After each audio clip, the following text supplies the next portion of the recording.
Babi Television Uganda.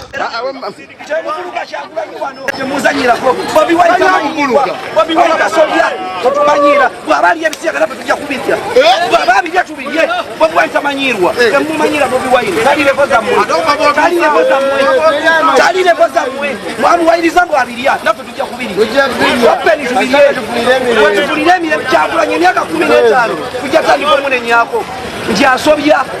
emyaka 10 neka kimuleke kati tujja kwebukwa twese kyakula nitasobya ebiwandiiko byonna kyona MPUUGA yali atuwala wali Masaka leke yatandika okuyisaamu kyakulanya amaaso yatandika okuyisaamu kyakulanya amaaso yemera mukama we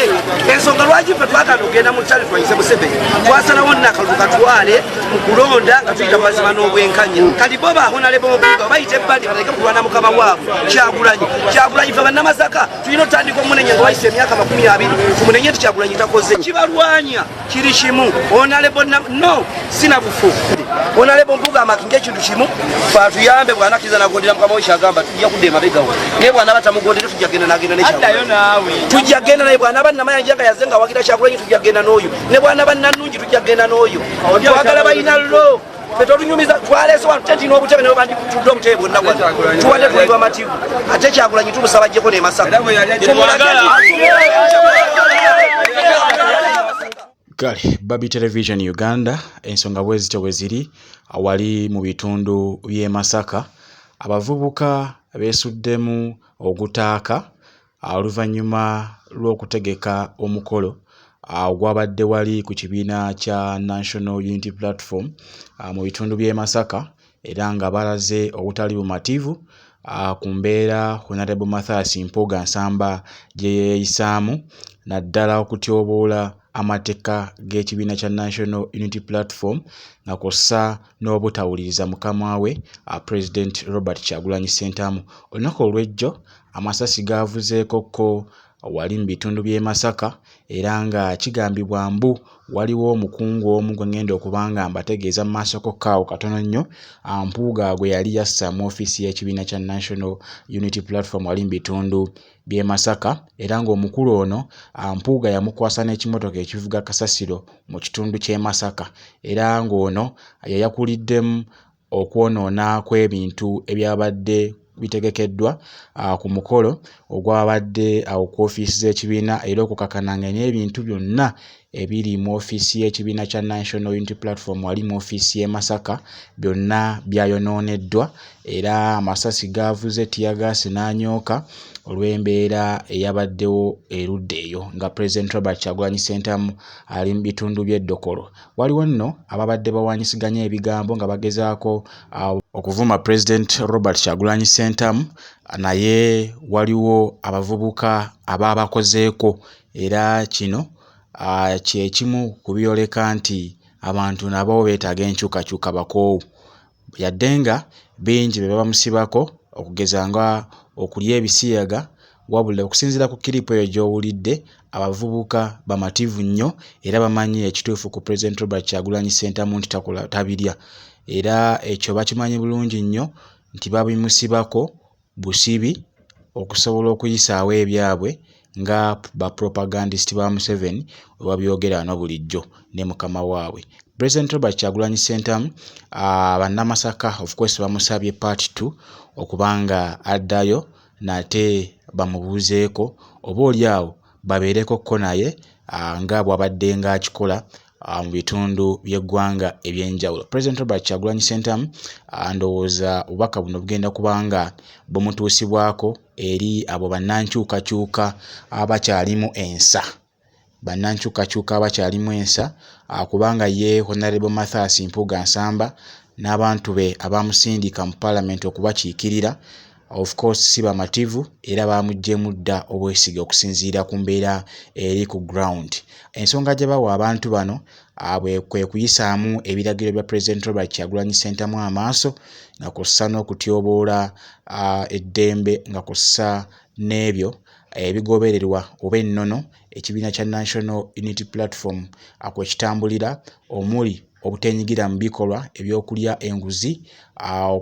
okuwaayo bannayuganda okusobola okuba nga we weesanyusa ng'omuntu ne famire yo, wabula nga toyogedde oba nga totuukiriza mulamwa gwa kibiina naddala eri abantu abaakulonda okuba nga waayo ensonga zaabwe eri bekikwatako okulaba nga kikolwako, wabula gwe n'osalawo kwekkusa kuvuga mamotoka ga bbeeyi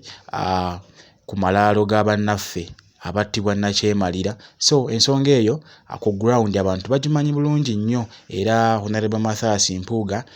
wenjogerera essaawa zino ekyamazima tasobola kubanga asala Masaka kubanga abantu bo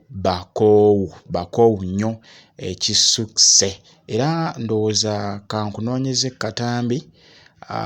kandabe akatambi kano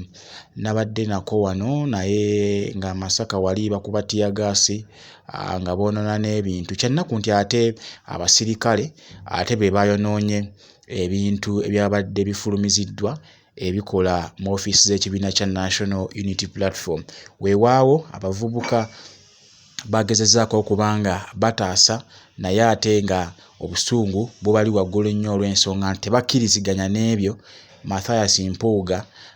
bye yeeyisaamu naddala byabakola, kubanga baali bamutaddemu obwesige, wabula ate ekisiize okubaluma kwe kubalyamu olukwe n'okutunda struggle nga tatunuulidde bannayuganda bagenda bafa buli lunaku, tatunuulidde bizibu bya muntu wa wansi byayitamu, tatunuulidde abantu baamulonda baamutuma okubanga abakiikirira, tatunuulidde biragiro by'ekibiina ekyamuwa kaadi kwe yayimirira okusobola okubanga ali akalulu mu bitundu by'e Masaka eno, wabula ye n'asalawo kubanga amenya amateeka nga kw'ossa n'ennono z'ekibiina kya National Unity Platform. Okujjukizako katono nnyo President Robert Kyagulanyi Ssentamu okusinziira ku mateeka agatwala ekibiina kya National Unity Platform yamusaba asobole okuba nga yeetondera bannayuganda okusingira ddala ne bannamasaka abaamusindika mu Parliament, kubanga tabadde kyakulabirako eri bannamasaka abaamusindika nga kw'ossa n'abo abaamulonda ate n'abakulembeze abalala, tabadde kyakulabirako ku myaka emingi gy'amaze mu byobufuzi by'eggwanga lyattu erya Uganda, wabula okuggyako okwekweka mu Bwakabaka bwagamba nti buvumaganyizibwa ekitali ku mulamwa gwa lunaku. Weewaawo tukimanyi bulungi nnyo ali emabega w'okuvumibwa kwa Kabaka, naye ate ezo ensonga nazo zikolwako mpola mpola. Naye Mathias Mpuuga abamu options 3 nga nkutegeezezzaako esoose nti yalina okwetondera bannayuganda, okwenyigira mu bikolwa ebyokulya enguzi, nga kussa n'okubanga azzaayo omusimbi ogwo ogwamuweebwa ogw'obukadde 5 nga akasiimo nga bw'agamba, era okusinziira ku kibiina kya NUP kitegeeza nti kuno kuba kwenyigira mu buli bwanguzi, olw'ensonga nti akasiimo ako tewali n'omu leader of opposition yali akaweereddwa era kaakoma ku ye ne babbi banne aba NRM. Weewaawo option ey'okubiri yeeyo yali yakubanga azzaayo musimbi ogwo, eyokusatu yali yakubanga resigninga ku kifo ky'obwa commissioner of parliament, of which yavaayo n'agaana okubanga yennyonnyolako nga bwe baali bamuwadde ebbaluwa. Yali acting president by then yali Dr. Lina Zedriga, nga President Robert Kyagulanyi Ssentamu agenze wali mu Oscars. Okusinziira ku bubaka obwavaayo, Mathias Mpuuga nsamba teyavaayo kubanga yennyonnyolako, wabula ekiwandiiko ekyasembyeyo okufulumizibwa ku nsonga zino nga kiraga nti kiwummuzza Honorable Mathias Mpuuga era ne kinominatinga Honorable Zaake Francis Butebi okubeera Commissioner of Parliament. Jjukira ne Honorable Zaake Francis Butebi akyaweera ennemba ku misango egyekuusa ku mpisa, era akakiiko ka Parliament akakwasisa empisa of course kakyalondoola ensonga ezo nga bulijjo, naye bamuwadde n'ekifo oba bamuwadde omukisa okuddayo okubeera Commissioner amalirize ekisanja kino ekya Honorable Mathias Mpuuga kyatasobodde kumaliriza olw'ensonga z'okuba nga yenyigidde mu buli bw'enguzi, nga kw'ossa n'okukozesa obubi ensimbi z'omuwi w'omusolo n'okutyoboola ennono ne mission saako n'ebitambulirwako mu kibiina kya National Unity Platform. Kale sigenda kubanga nsukka waawo atakuumira mpeera gire nga bankuumira wabula gompya sabye okwate button subscribe button okwate ne kadaako osobole okubanga ofuna ensonga zonna zetulwatadde wano ku mukutu gwa Babi Television Uganda osobole okubanga otambulira wamu naffe osobola okubanga okomentinga olikinge video nesobole okubanga etambula okutuuka ku buli munnayuganda gwe kikwatako. Jjukira nti ffenna kitukwatako okubanga